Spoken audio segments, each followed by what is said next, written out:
আপনাদের সবাইকে স্বাগত জানাচ্ছি আমার চ্যানেলে। আশা করি আপনারা সবাই ভালো আছেন। আজকের ভিডিওতে আমরা আলোচনা করব একটি গুরুত্বপূর্ণ সফটওয়্যার নিয়ে, টারসেট লিভারে জিআইএস। যারা জিআইএস বা রিমোট সেন্সিং নিয়ে কাজ করেন তাদের জন্য টারসেট একটি শক্তিশালী টুল। আর এর ভিতরে লিভারে জিআইএস হলো প্রজেক্ট ম্যানেজমেন্ট ও ডেটা অর্গানাইজেশনের একটি অপরিহার্য মডিউল। অনেক সময় আমরা গবেষণা কিংবা অফিসিয়াল কাজের জন্য স্পেশাল ডাটা নিয়ে কাজ করি, কিন্তু সঠিকভাবে প্রজেক্ট সেট আপ না করলে ডেটা ম্যানেজমেন্ট জটিল হয়ে যায়। তাই আজকের ভিডিওতে আমি আপনাদের দেখাবো কিভাবে টারসেট লিভারে জিএসএ একটি নতুন প্রজেক্ট সেট আপ করবেন এবং কিভাবে শুরু থেকেই আপনার ডেটাগুলো সঠিকভাবে অর্গানাইজ করবেন। প্রথমে আমরা জানবো লিভারে জিএস কিভাবে কাজ করে, কেন প্রজেক্ট সেট আপ জরুরি, আর কোন কোন ধাপ অনুসরণ করলে আপনার ডেটা ও বিশ্লেষণ একেবারে গোছানো থাকবে। এই ভিডিওতে এই ভিডিও ডেমনস্ট্রেশনে আমি আপনাদের লাইভ দেখাবো কিভাবে একটি প্রজেক্ট তৈরি করতে হয়, ফোল্ডার সিলেক্ট করতে হয় এবং কিভাবে আপনার ইনপুট ও আউটপুট ডেটা সঠিকভাবে ম্যানেজ করতে হয়। আমি প্রতিটি ধাপ বিস্তারিতভাবে ব্যাখ্যা করব যেন নতুন ব্যবহারকারীরাও সহজে বুঝতে পারেন।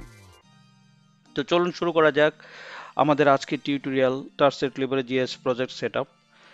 ভিডিওটি শেষ পর্যন্ত দেখবেন, কারণ শেষে আমি কিছু অতিরিক্ত টিপস শেয়ার করব যা আপনার কাজকে আরো সহজ করে তুলবে। এখানে এই যে টারসেট লিভারে জিএস এর ইন্টারফেসটি দেখতে পাচ্ছেন। এখানে এই যে টারসেট এক্সপ্লোরার, এখানে যদি ক্লিক করেন তাহলে এখানে এই যে প্রজেক্ট ফাইলস ফিল্টার্স এই জিনিসগুলো আসে। তো আমরা এখানেই প্রজেক্টটা সেট আপ করবো। টারসেট লিভারে জিআইএস এটা মনে রাখতে হবে যে এরা ফোল্ডার স্পেসিফিক। এটা অন্যান্য জিআইএস এর যে সফটওয়্যার আছে সেগুলো থেকে একটু ডিফারেন্ট। এরা কিন্তু টারসেট লিভারে জিআইএস কিন্তু ফোল্ডারের বাইরে কাজ করে না। ফোল্ডার আপনার ডাটাগুলো কোন ফোল্ডার থেকে নেবে সেটা চিহ্নিত করে দিতে হয়। তারপরে টারসেট লিভারে জিআইএস যে রেজাল্ট তৈরি করবে, রেজাল্টগুলি কোথায় যাবে সেটাও সেট আপ করে দিতে হয়। এছাড়া টারসেট লিভারে জিআইএস কাজ করতে পারে না। তাইলে এখানে যে ফাঁকা জায়গাটি আছে, এই ফাঁকা জায়গাটিতে আমরা একটা রাইট ক্লিক করব। রাইট ক্লিক করে এই যে নিউ প্রজেক্ট লেখা আছে, এই নিউ প্রজেক্ট লেখার মধ্যে আসলে এই নিউ প্রজেক্ট জিনিসটা কি? এটা হচ্ছে আমার যে প্রজেক্টের যে ফোল্ডারের মধ্যে আমার ডাটা রাখা আছে বা যেখানে আমার রেজাল্ট যাবে, এই জিনিসটি এই এই মূল যে ফোল্ডার আছে এই ফোল্ডারটি দেখিয়ে দেওয়াই হচ্ছে প্রজেক্টের নাম। এটাই হচ্ছে প্রজেক্টের নাম। তো আমি আপনাদেরকে আগে এখানে একটু দেখিয়ে নিচ্ছি। আমি আগে ফোল্ডারটা তৈরি করে রেখেছি। এখানে দেখেন নরসিংদী টারসেট এই নামে। এটার ভিতরে ডেটা আছে, রেজাল্ট আছে। এই দুইটা ফোল্ডার আমি তৈরি করেছি, সাব ফোল্ডার। একটাতে ডেটা, একটাতে রেজাল্ট। ডেটার মধ্যে ডেটাগুলি রাখা আছে। আমি এখানে উল্লেখ করে নিচ্ছি যে আমি আলটিমেটলি ল্যান্ড চেঞ্জ মডেলার নিয়ে কাজ করব। যে কারণে ল্যান্ড চেঞ্জ মডেলারের জন্য আমার যে এলইউএলসি দুইটা সময়ের টাইম পয়েন্টের যে এলইউএলসি যে রাস্টারগুলো আছে, রাস্টারগুলো আমি এখানে রেখেছি। আর এটার মধ্যে আবার ভেরিয়েবল ডাটা আছে কতগুলো। আমাদের এখানে ভেরিয়েবল ডাটা ইউজ করতে হয়, যেমন distance to route, distance to river, slope, aspect, elevation, এই সমস্ত এগুলো হচ্ছে ভেরিয়েবল ডাটা। ভেরিয়েবল ডাটাগুলো আমি এখানে রেখেছি। তো এই হচ্ছে আমার ডাটা।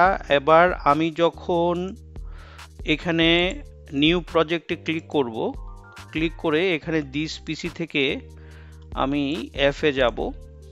এফে যে আমার যে ফোল্ডারটা আছে এই ফোল্ডারটা আমি দেখিয়ে দিব। এই যে নরসিংদী টারসেট, এটা হচ্ছে আমার প্রজেক্টের নাম। ভেরি সিম্পলি প্রজেক্টের নামটা, এটা আমি এখানে যে কোনো কিছু লিখলে হবে না।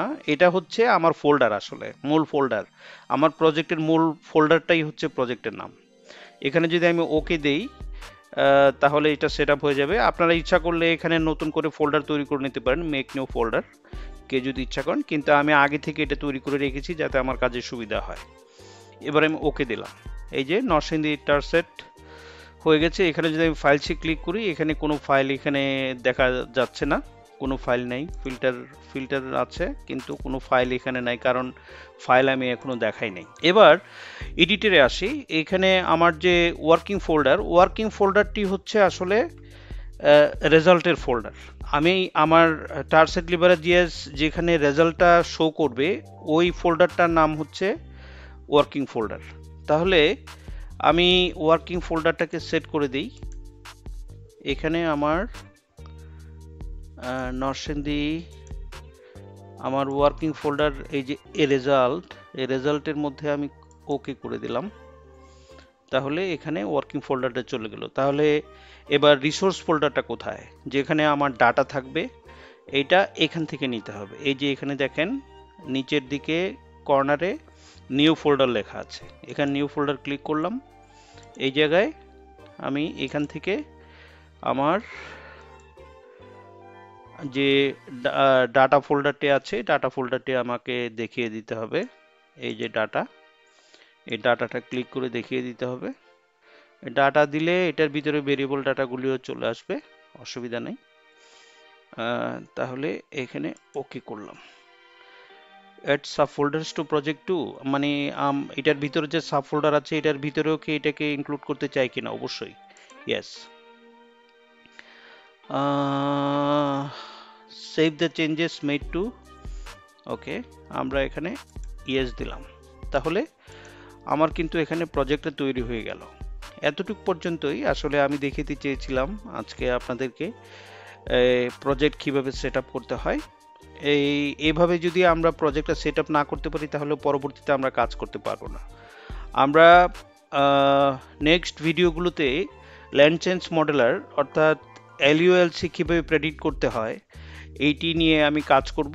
তবে একটি ভিডিওতে আমি শেষ করব না, আমি কিছু কিছু বিষয় নিয়ে একাধিক ভিডিও আমি তৈরি করব।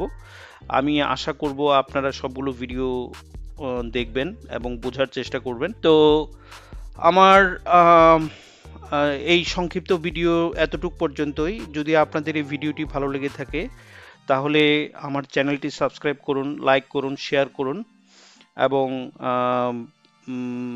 আপনাদের যদি কোনো কোশ্চেন থাকে আমাকে কোশ্চেন করতে পারেন কমেন্টের মাধ্যমে। আপনারা সবাই ভালো থাকুন এই প্রত্যাশায় এই সংক্ষিপ্ত ভিডিওটির এখানেই সমাপ্তি টানছি।